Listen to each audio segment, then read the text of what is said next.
आप देख रहे हैं गोगो लर्निंग हब। वीडियो में खुश आमदीद। आइए वीडियो शुरू करते हैं। बिस्मिल्लाहिर्रहमानिर्रहीम। अस्सलाम वालेकुम स्टूडेंट्स, कैसे हैं आप? सब ठीक हैं? मैं उम्मीद करती हूँ आप सब ठीक होंगे और अपना काम अच्छे से समझ कर रहे होंगे। स्टूडेंट्स, आज हमारा सबक नंबर 4 है अराब। अब हमने आज समझना यह है कि ये अराब क्या हैं। अराब ज़बर, ज़ेर, पेश, शद या मद, ये जो होती है ना, इनको हम कहते हैं अराब।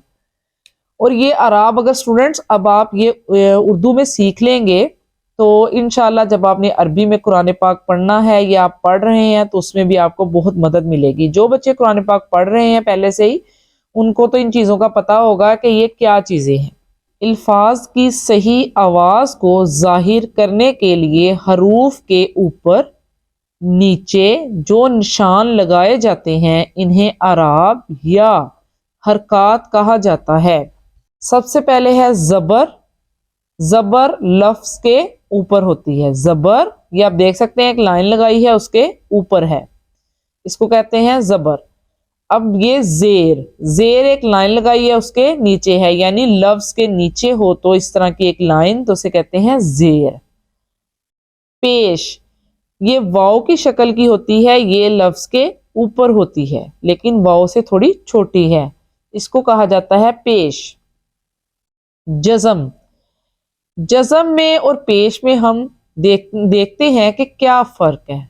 जो पेश है आप देख सकते हैं कि इधर यहाँ पे इसका मुंह खुला है और ये सेम वाव की शक्ल दे रही है, ठीक है ना। और जज़म में क्या है, जज़म में वाव की शेप तो है लेकिन उसका वो वाला मुंह जो है पेश का खुला है, इधर जज़म का मुंह बंद है, इसका ये डिफरेंस है।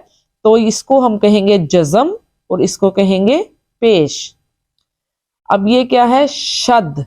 शद, ये 3 दंदे बने होंगे, इसको क्या कहा जाता है, शद। ये भी लाइन यानी लफ्ज़ के ऊपर है, लाइन के ऊपर है, इसका मतलब है ये लफ्ज़ के ऊपर होगी।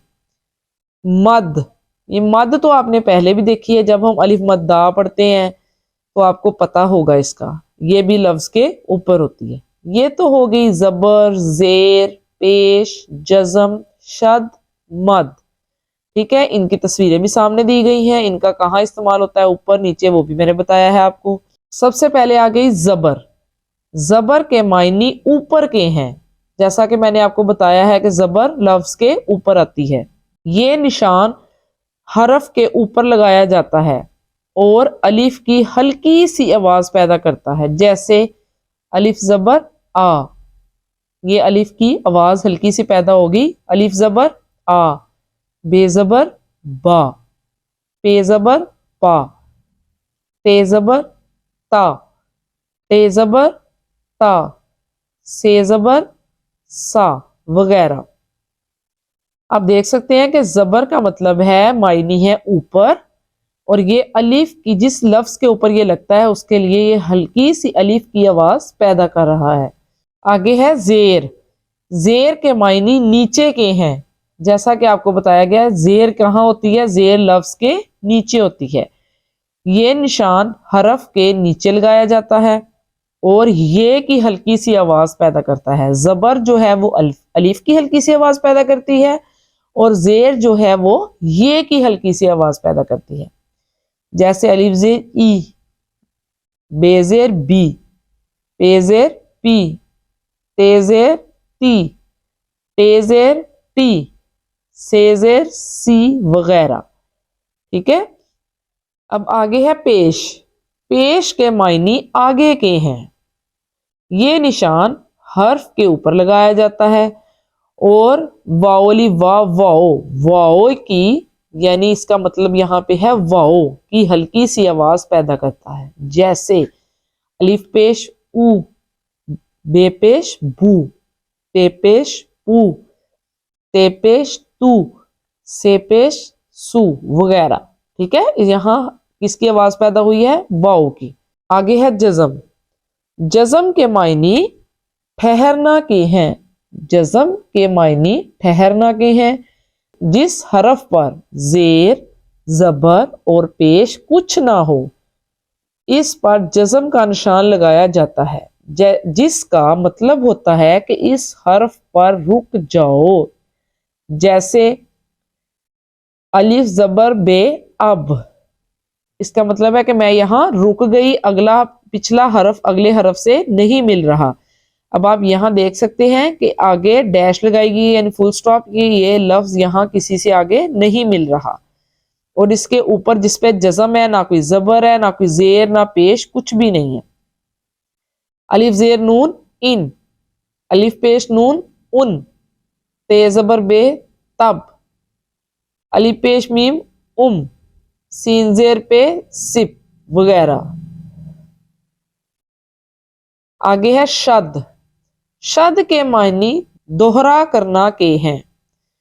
शद के मायनी दोहरा करना के हैं। ये निशान जिस हरफ पर लगाया जाता है उसको 2 मरतबा पढ़ा जाता है।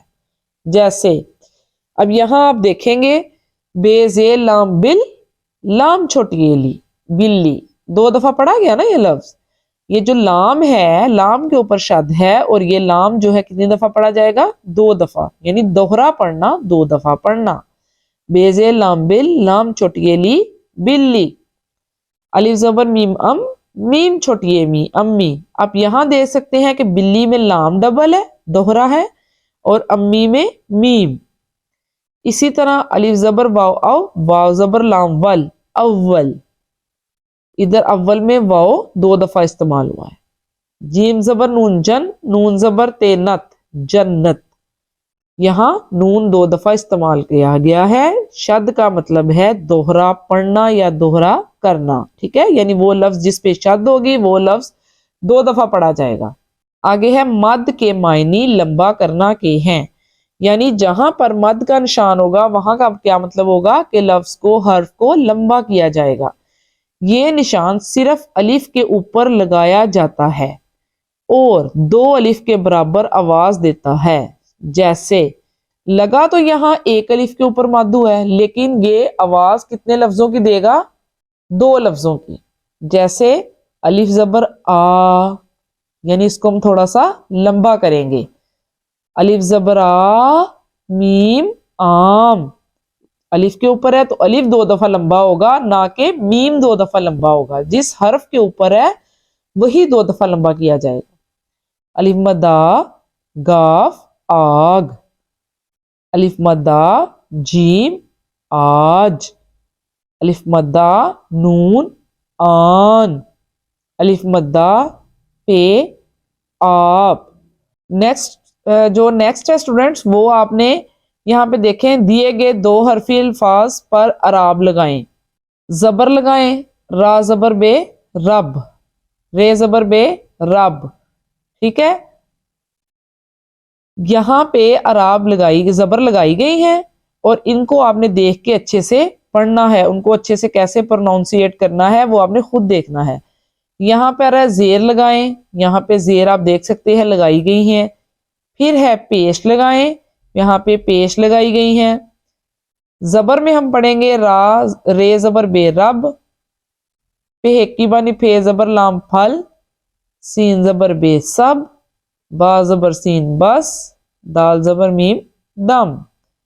आगे है जेर लगाएं, अलिफ जेर काफ इक, दाल जेर नून दिन, जीम जेर सीन जिस, जीम जेर नून जिन, काफ जेर सीन किस। पेश लगाएं, रे पेश काफ रुक, अली पेश ऊ, टे हेक्की बानी ठे उठ, गा पेश डे गुड़, ते पेश मीम तुम, अली पेश डे उड़। ये है स्टूडेंट्स हमारे दिए गए 2 हरफी अल्फाज पर अराब लगानी थी, जिसमें हमने जबर जेर और पेश को लगाया है। उसके आगे देखते हैं क्या है। उसके आगे है दिए गए 3 हरफी अल्फाज पर अराब लगाएं। अब जितने अच्छे तरीके से मैंने आपको ये अराब के मुतालिक समझाया है, मुझे उम्मीद है कि आप इन पर खुद से अराब लगा सकेंगे। उसके बाद है दिए गए 4 हरफी अल्फाज पर अराब लगाएं, दिए गए 5 हरफी अल्फाज पर अराब लगाएं, दिए गए 5 हरफी अल्फाज पर अराब लगाएं। यहां तक हमारा काम है। हमारा आज का सबक था सबक नंबर 4, अराब लगाएं। अराब है تو جو میں نے اعراب آپ کو اچھے سے سمجھایا ہے کہ زبر، زیر، مد، پیش، جزم، شد وغیرہ کیا ہوتی ہیں، کہاں پہ استعمال ہوتی ہیں، جہاں پہ یہ استعمال ہوتی ہیں وہ لفظ کو کیسے پڑھتے ہیں، میں نے آپ کو اچھے سے سمجھایا ہے۔ اور کچھ جو الفاظ ہیں ان پر اعراب لگانی ہے وہ آپ خود گھر میں اعراب لگائیے گا۔ اگر سمجھ نہیں آئی تو میری ویڈیو دوبارہ دیکھیں، میں امید کرتی ہوں کہ آپ دوبارہ سمجھ کر اعراب لگا سکیں گے۔ پیارے بچوں، آج کی ویڈیو میں بس اتنا ہی۔ اگلی ویڈیو میں مزید کچھ اچھا سیکھنے کے لیے چینل سے جڑے رہیں اور ویڈیو کو لائک کر کے سکھانے والے کی حوصلہ افزائی کیجیے۔ اگر ویڈیو پسند آئے تو اسے لائک کریں، شیئر کریں اور سبسکرائب بھی کیجیے۔ ویڈیو کو مکمل دیکھنے والوں کا شکریہ۔ اپنا اور اپنے گرد و نواح کا خیال رکھیے۔ اللہ حافظ۔